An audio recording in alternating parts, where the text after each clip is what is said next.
क्या एक बालक देवताओं के राजा इंद्र के अहंकार को तोड़ सकता है? क्या कोई अपनी छोटी सी उंगली पर पूरा पर्वत उठा सकता है? और क्या भगवान अपने भक्तों के लिए प्रकृति के नियम बदल देते हैं? आज की कथा में हम जानेंगे श्री कृष्ण की वह अद्भुत लीला जिसमें उन्होंने न केवल ब्रज की रक्षा की बल्कि इंद्र के गर्व को भी चूर चूर कर दिया।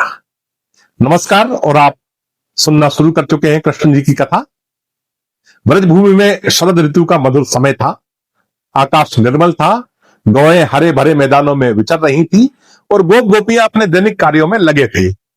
उसी समय ब्रज में एक विशेष उत्साह दिखाई दे रहा था। नंद बाबा सहित सभी गोपजन किसी बड़े आयोजन की तैयारी में लगे थे। बालक कृष्ण ने यह सब देखा तो उनके मन में जिज्ञासा जागी। धीरे धीरे चलते हुए नंद बाबा और अन्य वृद्ध गोपों के पास पहुंचे। मधुर स्वर में बोले, बाबा, ये सब किस उत्सव की तैयारी हो रही है? आप सब इतने व्यस्त क्यों हैं? नंद बाबा ने स्नेह से कृष्ण को अपने पास बैठाया और बोले, लाला, हम लोग प्रतिवर्ष देवराज इंद्र का यज्ञ करते हैं। ये देवराज इंद्र मेघों के स्वामी हैं। उनकी कृपा से वर्षा होती है जिससे हमारी खेती और गोधन का पालन संभव होता है। कृष्ण मुस्कुराए। उनके नेत्रों में एक अद्भुत गंभीरता झलक रही थी। उन्होंने कहा कि बाबा, जब प्रत्येक जीव अपने कर्मों का ही फल भोगता है तो फिर इंद्र की पूजा करने की क्या आवश्यकता है? हम कोई बड़े नगर के निवासी तो है नहीं, हम तो वनवासी हैं। हमारे लिए तो वन, गौए और यह गिरिराज पर्वत यही सब कुछ है। अतः हमें गो और गिरिराज की पूजा करनी चाहिए इंद्र के स्थान पर। कृष्ण के वचनों में तर्क भी था और स्नेह भी। नंद बाबा और अन्य गोपजन उनके विचारों से प्रभावित हुए। सभी ने एक स्वर में कहा, कन्हैया, तुम ठीक कहते हो। आज से हम गौ और गिरिराज का ही यज्ञ करेंगे। तत्पश्चात ब्रज में एक नया उत्सव प्रारंभ हुआ। गोप गोपियां स्वादिष्ट व्यंजन बनाकर लाए, गौ को सजाया गया और गिरिराज गोवर्धन की परिक्रमा की गई। उसी समय एक अद्भुत लीला प्रकट हुई। सभी ने देखा कि गिरिराज पर्वत के ऊपर एक विशाल दिव्य स्वरूप प्रकट हो गया है जो अर्पित किए गए समस्त भोग को स्वीकार कर रहा है। ब्रजवासी आश्चर्य में पड़ गए।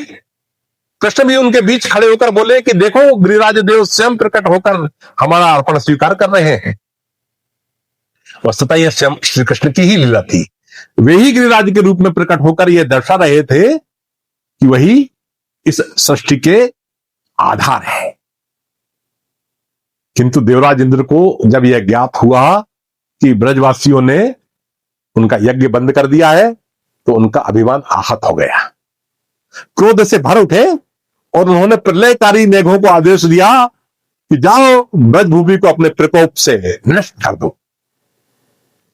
क्षण भर में आकाश काले बादलों से भर गया। बिजली चमकने लगी, गर्जना होने लगी और मूसलाधार वर्षा। ऐसी मूसलाधार जैसे खंभों पानी के खंभे गिर रहे हों, ओलों की धार अलग से। ब्रजवासी भयभीत हो उठे। गौएं कांपने लगी और बच्चे रोने लगे।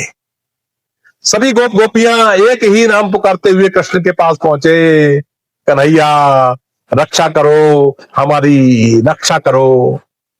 तब श्री कृष्ण ने शांत स्वर में कहा, डरो मत, मैं हूं ना।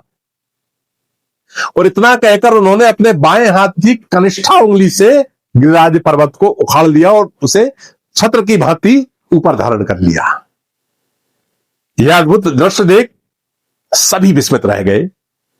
कृष्ण बोले, आप सभी लोग अपने परिवार और गोधन के साथ गिरिराज के नीचे आ जाइए। सभी ब्रजवासी गिरिराज के नीचे एकत्र हो गए। अब गिरिराज के नीचे ना तो वर्षा आ रही थी, ना कोई भय था, केवल सुरक्षा थी और शांति थी।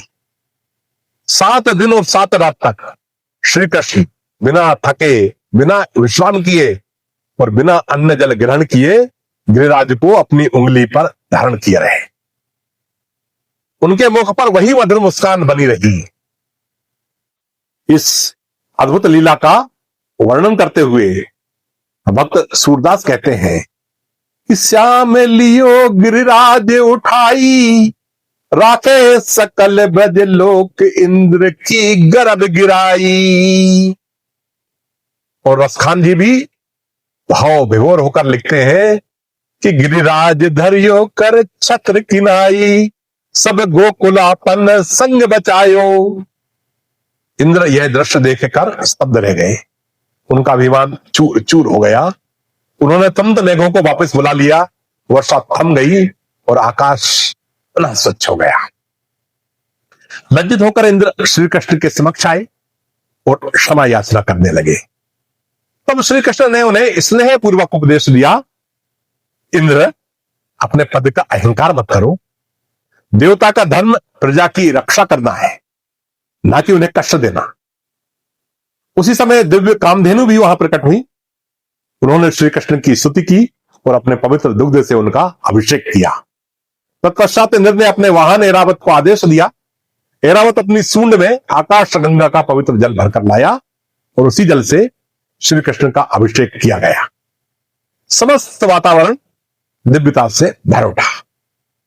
तब श्री कृष्ण ने ब्रजवासियों से कहा, अब आप सभी बाहर आ जाइए। जब सभी सुरक्षित बाहर आ गए, तब कृष्ण ने गिरिराज जी को पुनः उनके स्थान पर स्थापित कर दिया। ब्रज में आनंद की लहर दौड़ पड़ी। वृद्ध गोपियों ने प्रेम से दही, चावल और जल से कृष्ण का मंगल तिलक किया। यशोदा भैया ने उन्हें हृदय से लगा लिया। रोहिणी माता ने आशीर्वाद दिया। नंद बाबा और बलराम ने स्नेह से उन्हें गले लगाया। क्योंकि कृष्ण ब्रजवासियों की रक्षा करने के लिए 7 दिनों तक भूखे रहे थे, इसलिए ब्रजवासियों ने प्रेम पूर्वक उनके लिए 56 भोग का आयोजन किया। विविध प्रकार के पकवान अर्पित किए गए। कृष्ण ने सभी का स्नेह स्वीकार किया। इसी बीच एक और घटना घटी। कार्तिक शुक्ल एकादशी का दिन था। नंद बाबा ने उपवास किया था, लेकिन उस दिन रात्रि में ही द्वादशी का संयोग था, इसलिए वे प्रातः काल से पहले ही यमुना में स्नान करने चले गए। पर वह रात्रि का समय असुरों का था और यमुना में स्नान करते समय वरुण के एक सेवक ने उन्हें पकड़ लिया और वरुण लोक ले गया। जब नंद बाबा वापस नहीं लौटे तो ब्रज में चिंता फैल गई। सभी गोप कृष्ण के पास गए और बोले कि कन्हैया, नंद बाबा को बचाओ। श्री कृष्ण तुरंत वरुण लोक गए।